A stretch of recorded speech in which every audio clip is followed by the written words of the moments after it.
मंत्रालय की जिम्मेदारी आप आगे निभाने वाले? देखिए, प्रधानमंत्री जी ने जो जिम्मेदारी दी है उसको पूरी ईमानदारी से, पूरी मेहनत से, पूरी निष्ठा से निभाने के संकल्प के साथ यहाँ आया हूँ।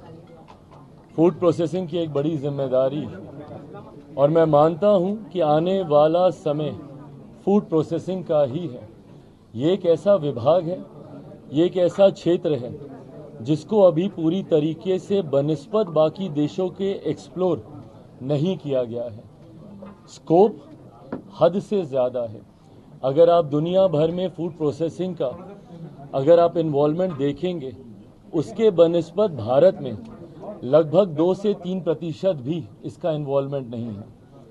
आने वाले समय में जहां इसमें स्कोप बहुत ज़्यादा है, वहीं ये एक ऐसा विभाग है जो सीधा किसानों को मदद पहुंचाने का काम करेगा, जो किसानों की आय को बढ़ाने का काम करेगा, जिस लक्ष्य के साथ हमारी केंद्र की सरकार आगे बढ़ने का प्रयास कर रही है। कृषि प्रधान देश है हमारा, और ऐसे में मेरा खुद का विजन, जिसमें मैंने हमेशा इस बात का जिक्र किया है कि ज़्यादा से ज़्यादा प्रोसेसिंग यूनिट्स होने चाहिए ताकि किसानों को उनके उत्पादन का उचित दाम मिल सके, उनके आय में वृद्धि हो सके। ऐसे में मैं मानता हूं कि इस विभाग की आने वाले दिनों में एक अहम भूमिका होगी। कल प्रधानमंत्री जी से भी अनौपचारिक मुलाकात में जब बातचीत हो रही थी, उनके द्वारा भी यही मार्गदर्शन मुझे दिया गया कि इस विभाग को आने वाले दिनों में हम लोगों को नई ऊंचाइयों तक लेकर जाना है। आप विदेशों में देखेंगे जिस तरीके से दूसरे देशों में प्रोसेसिंग यूनिट्स के माध्यम से ही अधिकांश कार्य हो रहे हैं, ऐसे में हम लोग प्रोसेसिंग में अभी भी उस हद तक आगे नहीं बढ़ पाए। तो इस उम्मीद के साथ मेरे नेता, मेरे पिता आदरणीय रामविलास पासवान जी से सीखते हुए जिस जिस विभाग की जिम्मेदारी उन्होंने ली, उस विभाग को उन्होंने ऊंचाइयों तक लेकर जाने का काम किया। और ऊंचाइयां इसलिए नहीं, ऊंचाइयां इसलिए क्योंकि उसको सीधा जनता के साथ जोड़कर उन्होंने गरीब कल्याण की योजनाओं में एक अपना अहम योगदान देने का काम किया। उन्हीं से सीखते हुए, उन्हीं की सोच को आगे बढ़ाते हुए और प्रधानमंत्री जी के संकल्प को, विकसित देश के संकल्प को पूरा करने में इस विभाग की एक अहम भूमिका मैं देखता हूं। सोच के साथ हम लोग आगे बढ़े। 100 दिन का रोड मैप क्या है आपके मंत्रालय का? क्योंकि प्रधानमंत्री जी बार-बार 100 दिन के रोड मैप की बात कर रहे हैं। मुझे कम से कम 100 घंटा दे दें, पहले विभाग को समझ लूं, जान लूं। बहुत जल्दबाजी होगी अभी कुछ भी कहना। इसके तुरंत बाद हम लोगों ने ब्रीफिंग मीटिंग रखी है, एक बार स्टडी कर लें, हम लोग पूरी तरीके से समझ लें। 100 दिन का रोड मैप आप लोग के सामने विस्तृत तौर से रखा। Earlier to that, India Alliance was saying that they were calling NDA leaders to make them prime minister. Now they are saying that it's a Junjuna Vibhag which the alliance partners are getting. Bihar के लोगों को खास तौर से कुछ मिला नहीं। Bihar has got 8 ministries, but still they are taunting them. Well, I have said this repeatedly that it's not about the ministry, it's about the minister. It's never about a government, it's about the person who's leading it. It's never about an alliance, it's about the person who's leading it. It's always about the Netritva Karta, the person who's leading the thing. I have given example of my father.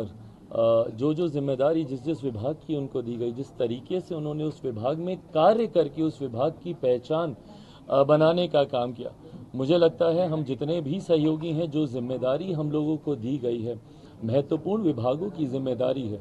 और ख़ास तौर पर अगर आप उसका जुड़ाव देश के गरीब वर्ग से अगर आप देखें, फूड प्रोसेसिंग का मैंने जिक्र किया, किसानों की जब आय को दुगना करने की हम लोग सोच रखते हैं, जब किसानों को मुख्य धारा के साथ जोड़ने की हम लोग बात करते हैं, कृषि प्रधान प्रदेश है, ऐसे में आप मेरे विजन में भी देखेंगे मैंने हमेशा प्रोसेसिंग यूनिट्स की बात की।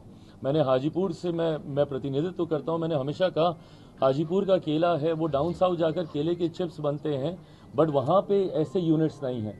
अगर ये यूनिट्स वहाँ पर लग जाएँ, जिस प्रदेश से मैं आता हूँ मखाना आज की तारीख में देश में नहीं दुनिया में उसकी मांग है, ऐसे में अगर उसके प्रोसेसिंग यूनिट्स वहीं पर लग जाएं जहां पे किसान उसका उत्पादन करते हैं तो उनके हाथ में ज़्यादा दाम आएगा।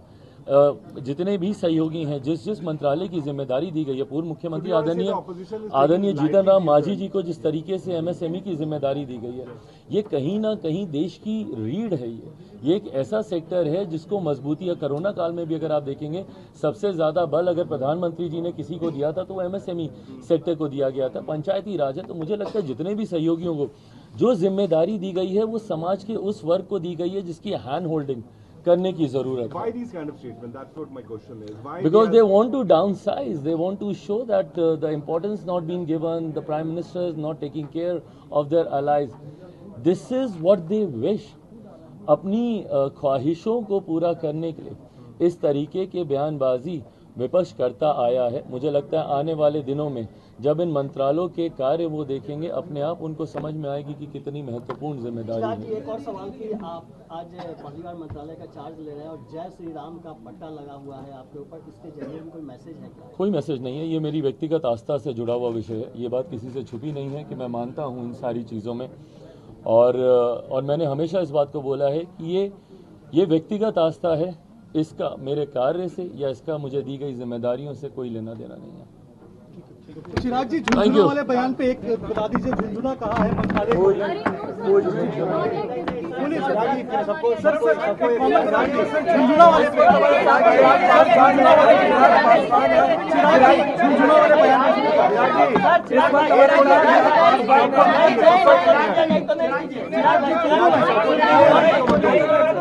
आप साथ में रख दीजिए, आप साथ में रख दीजिए, साथ में रख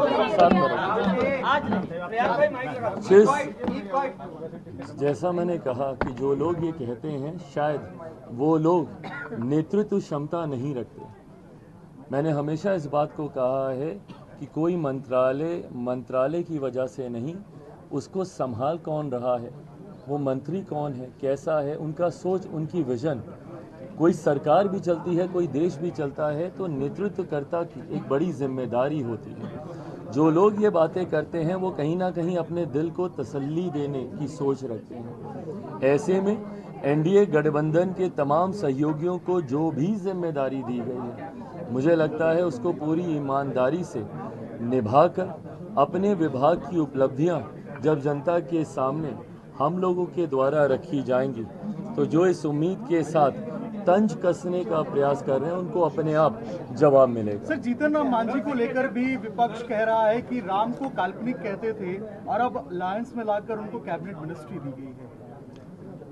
जैसा मैंने कहा कि ये सहयोगियों के समावेश की सोच के साथ आगे बढ़ने का प्रयास मेरे प्रधानमंत्री जी के द्वारा किया गया है। विपक्ष अपने दिल को खुश रखने के लिए तमाम बातें कर तसल्ली अपने आप को दे सकता है, बट हाँ, प्रधानमंत्री जी के द्वारा जो जिम्मेदारी दी गई, और ये जिम्मेदारियां दल के आधार पर नहीं होती, व्यक्ति के आधार पर होती हैं।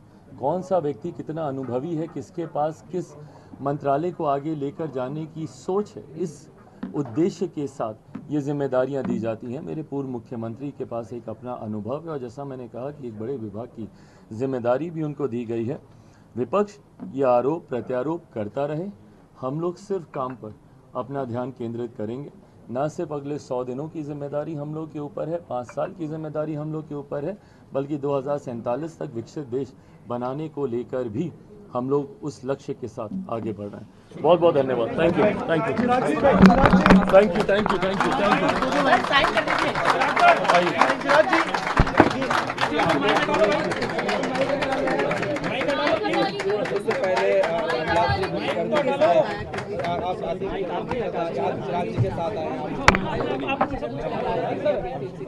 अपने फर्स्ट ऑर्डर पर सिग्नेचर करते हुए नजर आ रहे थे, क्या चिराग, पहला एक्सपीरियंस क्या है? Thank you very much.